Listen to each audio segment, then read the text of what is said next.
Today, we're talking about those blink and you missed it moments.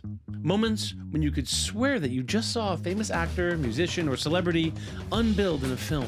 That's right, we're ranking the 5 best movie cameos that absolutely stole the show. Hey, I'm Mike, I studied film, I work in TV, and I love movies.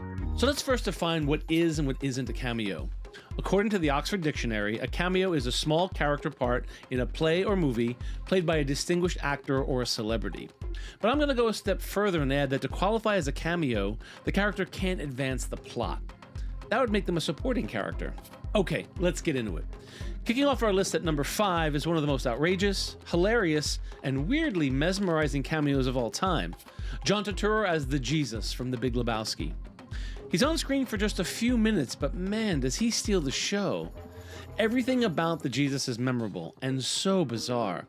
And let's not forget his iconic line. Jesus. You said it, man. Nobody fucks with the Jesus. The Coen brothers had seen Turturro do a version of Jesus Quintana in 1988 at the Public Theater in a play called Mi Puta Vida and asked if he could do something similar in The Big Lebowski. Reportedly, the Coen brothers were hands off and let Turturro do what he wanted with the character.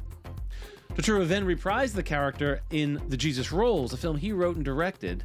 It stars Bobby Cannavale, John Hamm, Susan Sarandon, Christopher Walken, and Pete Davidson, yet despite its all-star cast, the film unfortunately wasn't able to capture what we all loved about the Jesus. Number 4. Matt Damon has quietly become the undisputed king of the cameo with more than a dozen cameos. He's appeared in Deadpool 2 as a beer-guzzling good old boy. He played himself alongside Ben Affleck in Jay and Silent Bob Strike Back, and made a surprise appearance as the leader of a punk band in Eurotrip, just to name a few. But hands down, the best Matt Damon cameo was his role as the dramatized version of Loki in Thor Ragnarok. Something about knowing that Matt Damon exists in the Marvel Universe is comforting to me. Number 3. Quentin Tarantino knows how to make an impact, and Christopher Walken's cameo in Pulp Fiction is nothing short of legendary.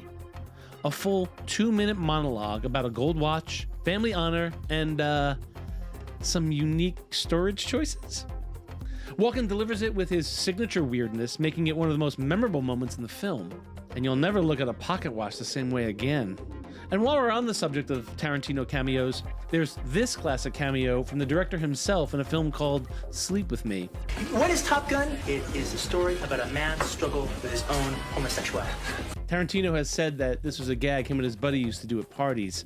And so when the director of Sleep With Me asked him to improvise something, he had this ready to go. It's really funny, and it'll make you rewatch Top Gun with different eyes. Number 2. Speaking of director cameos, before Tarantino, there was one man who did it first, and did it best, Alfred Hitchcock. The master of suspense had a long-standing tradition of sneaking himself into his own movies, turning every film into a Where's Hitchcock game for fans. Whether he was walking dogs in The Birds, missing a bus in North by Northwest, or casually standing around in Psycho, his cameos became a signature move. It's a perfect example of a director having fun with his own work, and it's why Hitchcock remains the OG of the movie cameos. Before we get to number 1 cameo, I'm going to throw out some honorable mentions because limiting this list to just 5 was really hard. David Bowie in Zoolander. I believe I might be of service. Just nobody else could judge a walk-off quite like David Bowie. Charlton Heston absolutely showing us how cameos are done in Wayne's World 2. Can't we get a better actor? I know it's a small part, but I think we can do better than this. Gordon Street. Oh, yes. Gordon Street. I once knew a girl who lived on Gordon Street. And Danny Glover reuniting with Mel Gibson in Maverick, making a not-so-subtle nod to their Lethal Weapon days. And finally, the number 1 greatest movie cameo of all time. Tom Cruise as Les Grossman in Tropic Thunder. Nobody saw this coming. Cruise transformed himself into a bald, foul-mouthed, hip-hop-loving, egomaniacal studio executive, delivering one of the most outlandish and hilarious performances of his career. Word is that Cruise was channeling Harvey Weinstein in his performance. Stiller and Cruise have discussed a Les Grossman spin-off over the years, but as of now, nothing's in the works. And there you have it, the 5 best movie cameos that stole the show. Did we miss any of your favorites? Let me know in the comments below. As I always say, film is about community.